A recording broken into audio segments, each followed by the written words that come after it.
art market is crazy, okay? So many people in the art world love to subscribe to the idea that everything is all about art and only about going to exhibitions and enjoying the work, being surrounded by the culture and the visual storytelling, and for many people it is. It's why I fell in love with art. It's why I'm still in love with it. But for others, it's a speculative market. It's playing the addicting game of winning at auction, of getting the pieces that achieves you the most amount of clout. The idea of buying and selling or buying a piece camouflaged as philanthropy, but truly used as a write-off. There are polarities in the art world, specifically in the auction sector. One being the buying and the seller both winning in many cases, but the artist never gets a piece of the pie. I will argue that the beautiful part about art is being able to indulge and connect, being able to collect art. I'm not solely saying other portions of the art world are vicious and political in a bad way. I'm saying as you take a career in art on any level, or seek to understand it on any level, make sure you have a rounded perspective of understanding so that you don't go into it thinking everyone thinks it's just about the art and there are no other complexities within that market. If you guys watched my Art Market Explained, you knew this was coming. This is Art Auctions Explained. What's going on, y'all? It's Moriah Alise, this is Frame, and today we're getting into it deep. We're talking about art auctions. And if you've been around and I've added value to you guys and your perspective and knowledge so far, let's connect. Subscribe to my channel. Leave a comment and let me know what you've gained. Let's build on one another, especially navigating in this art world. So the art world gets really complex. It's not always a bad thing. I just want us to understand it. Now, most of us know the market in itself is a $68 billion market. Now, I know that sounds like a ton, but let's put a few things into perspective. Entertainment is a $684 billion industry. So on the scale of things, is art such a big market? Here's the difference. The art market is not regulated.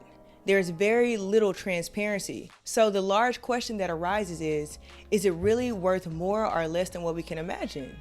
Besides the irregulation, let's first talk about what the secondary market actually is. So the secondary market is when a work is sold for the second time. Everything that goes to the major auction houses has provenance, meaning they've had previous owners. The provenance can either raise the value of the work or lower the value of the work, depending on who owned it over its history or what institutions exhibited or had it for loan. Now we can go deep into what gives art its value at auction, but first I want to get into the nitty-gritty of the major players of the auction process. We have the seller, the buyer, and of course the house. Now the seller begins the entire process. They need to consider quite a few things. The seller's premium they're able to negotiate, which is basically how much the auction house is going to charge them for actually selling the piece, how well that auction house is known for selling that particular type of piece, if they're able and willing to travel that piece to see different collectors, and what type of audience that auction house has. One of the most important considerations is, will the auction house give them a guarantee? Now here's my breakdown of a guarantee. It's when the auction house tells the seller, whether this piece sells or not, we're still going to offer you $100,000. That leaves the seller in a really good place. But you may be wondering, where does that leave the auction house? The auction, in return, sells the guarantee to a third-party company that then offers them a guarantee. You also may be wondering why they may do this. Well, if the piece that sells for over the estimate, the third party that offered the guarantee has probably worked out a percentage they will obtain for even assuming the risk if it didn't sell. For those of you guys who don't understand what an estimate is, it's two numbers, a low number and a high number, which is a range of what experts would assume the piece should sell for. When the seller decides which auction house is a good fit, they move forward. Now we have the perspective of the buyer. Now, as we've said before, most of the art, if not all, that sold at auction has some type of provenance, meaning it has been owned by a previous owner. When the auction releases the catalog, which is the information about the lots for sale, such as the art of the maker, the detailed description of the object, the year of its creation, its provenance, the major exhibition that hasn't been appeared, and the publications which has been documented, it's very important that as a buyer, you do your own research. Do your own research as far as you can about that specific piece. Although most major auction houses are reputable, still do your own research. Find out the specifics of that piece yourself, because once you click bid or you raise that paddle, you're in the game, okay? Make sure the work that you're interested in is authenticated, meaning that it has proven to be real. Sometimes that is hard for contemporary work, and that's okay. Still find out as much as you can.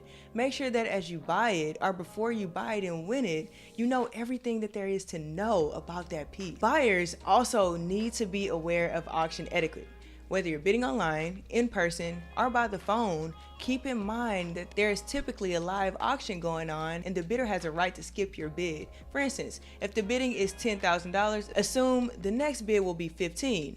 If you don't want to go all the way and you bid $12,000, your bid may not be acknowledged because it slows down the auction.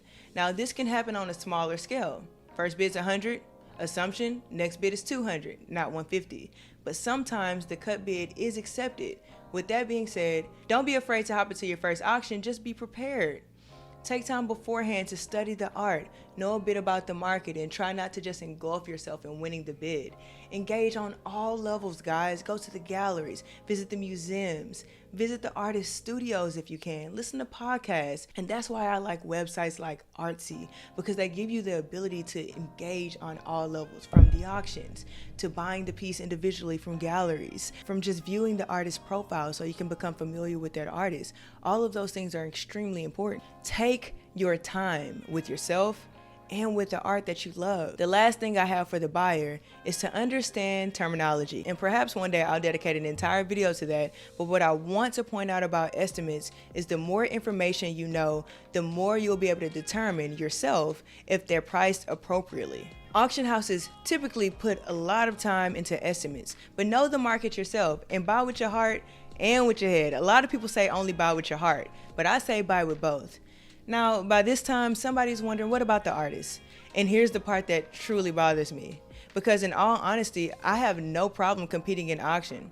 There's nothing about the artist. To answer the question, nothing about the artist. They get nothing. If they're living, they get nothing. If they're dead, their estate gets nothing.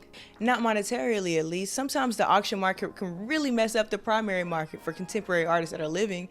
It's so speculative that if their work goes to auction and eventually their auction prices goes down, does that devalue the primary market? Does that devalue the work of the artist? What if it goes up? Does that increase the value? We would like to think so. Now here's a scenario. A contemporary artist is selling a work by a gallery for $5,000.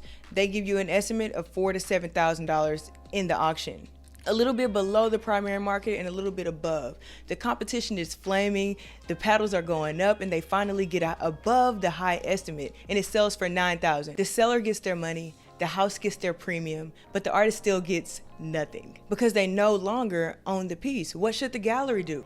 I would say the gallery's role is to protect the artist. So what they would likely do is keep it the same and gradually raise it over time and watch the market, because the auction market is a little bit too tricky and too speculative. Something tells me that this might change in the future and the artist will at some point end up profiting from the auction market. I would only hope so, and that's something that we have to wait on. Now to my very last part, the house's perspective. Now I'm not going to dive too deep into this because you guys have already typically learned about the house from learning about the buyer and the seller's perspective.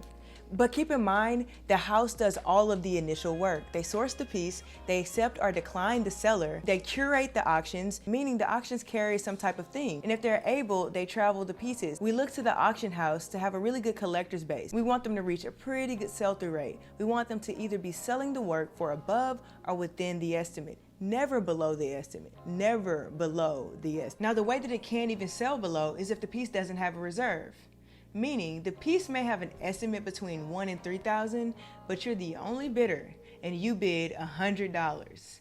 Because there's no reserve, you're gonna get that piece for $100. Even if there are multiple bidders, you bid, the highest bid is gonna win if it's below 1,000. There's a lot that goes into it, and I know I'm not covering everything, but I wanted to give you guys a brief and a spiel that was gonna last between 12 and 15 minutes that didn't overwhelm you. This is nothing more than an introduction to the seller, the buyer, and the auction market perspective.